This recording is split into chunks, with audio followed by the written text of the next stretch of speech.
Hi SB lovers, welcome back again with me Mr. Yusuf from SBI Course. Ketemu lagi dengan saya Mr. Yusuf dan kali ini saya akan mencoba menjelaskan tentang salah satu soal TOEFL, yaitu tentang kalimat majemuk bertingkat. Sebelum disitu ke pertanyaannya, perlu saya jelaskan kalimat majemuk itu memiliki dua subjek, dua verb, dan satu konektor.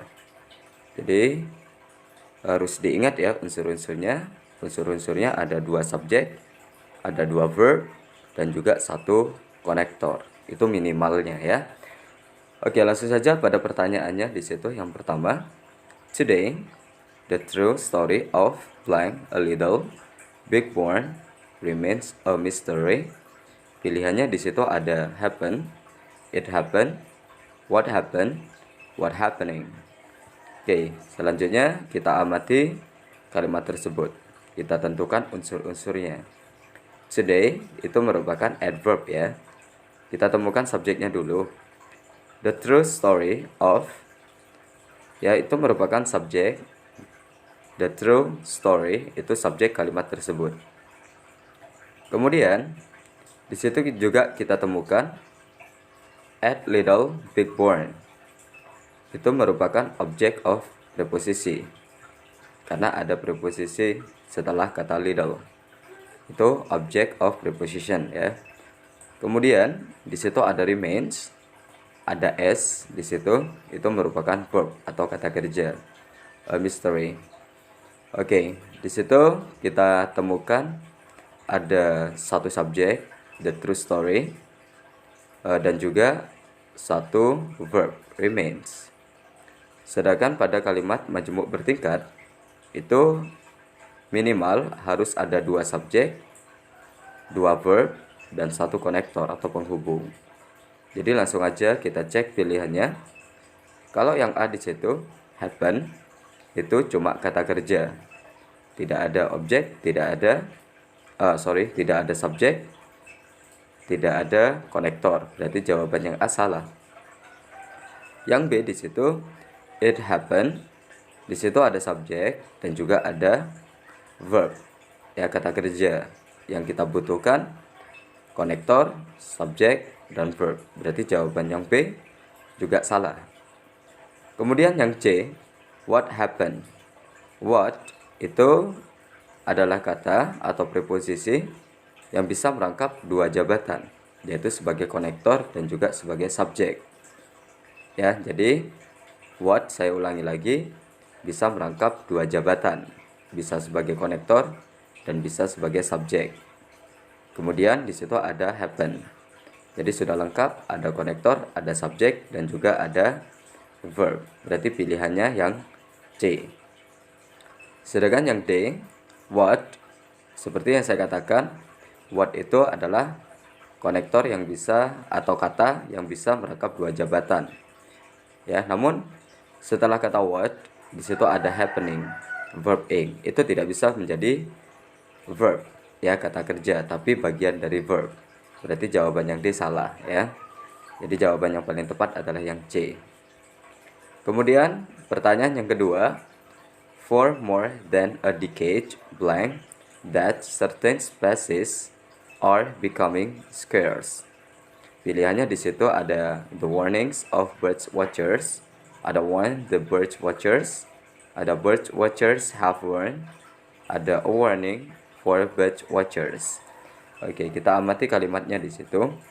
For more than a decade itu tidak bisa sebagai subjek karena ada preposisi di depannya yaitu for. Jadi sebuah kata atau frasa yang di depannya ada preposisinya atau kata depannya itu tidak bisa menjadi subjek. Ya, jadi for more than a decade itu bukan sebagai subjek. Kemudian di situ ada that itu bisa berfungsi sebagai konektor. Kemudian ada certain species, itu merupakan subjek, certain species yang artinya spesies tertentu. Kemudian ada are becoming scarce, ada are itu sebagai verb. Ya. Jadi di situ ada subjek, ada konektor that, ada certain species subject, ada are itu verb. Sedangkan kalimat majemuk itu harus ada 2 subjek, harus ada 2 verb dan 1 konektor. Berarti yang kita butuhkan adalah subjek, verb ya, subjek dan verb kita butuhkan. Pilihan yang A di situ the warnings of bird watchers itu noun phrase. Sedangkan kata kerjanya tidak ada di situ ya, the warnings of bird watchers gak ada. Jadi pilihan yang A salah. Sedangkan yang B warn the bird watchers, di situ ada kata kerja, kemudian noun phrase yang bisa berfungsi sebagai subjek. Namun yang kita butuhkan adalah subjek verb, bukan verb subjek. Berarti yang B salah. Yang C, bird watchers have warned. Di situ bird watchers itu subjek, have itu verb. Ya, jadi pilihannya adalah yang C, karena yang C di situ ada subjek, ada verb, have. Ya, salah satu model berfungsi sebagai verb. Jadi jawabannya adalah yang C. Sedangkan yang D, a warning for bird watchers, itu noun phrase ya. Oke, karena ada preposisi di depan yaitu a, artikel ya, maaf ada artikel. A warning for bird watchers itu noun phrase ya, sedangkan tidak ada kata kerja. Kemudian yang ketiga, early in the 18th century, Halley accurately predicted when blank of 1682 would written. Ada the comet was, the comet was, dan juga ada had the comet.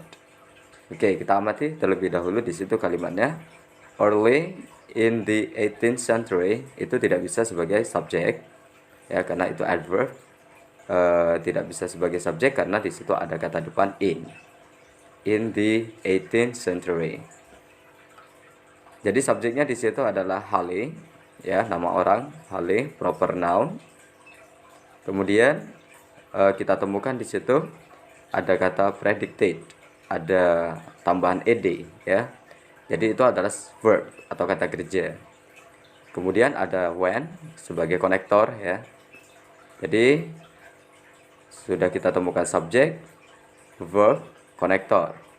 Kemudian di situ ada would itu juga berfungsi sebagai verb, modal auxiliary ya, would.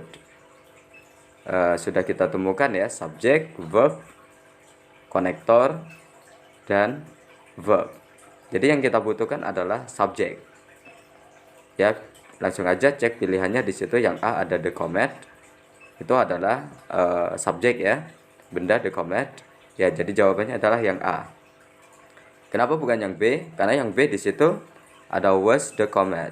Yang kita butuhkan hanya subjek. Sedangkan yang B memiliki verb ya, was, to be. Jadi salah. Sedangkan yang C, the comet was, itu juga subjek, verb, juga salah. Yang D juga had the comet, had itu juga verb ya. Dan juga ada subjek. Jadi salah, karena yang dibutuhkan hanyalah subjek. Oke, itulah penjelasan dari saya tentang tips bagaimana cara mengerjakan latihan soal TOEFL dengan mudah. Mudah-mudahan video ini bermanfaat bagi kalian yang sedang mempelajari TOEFL ya. Oke, I think it's enough here my explanation, and the last I say goodbye.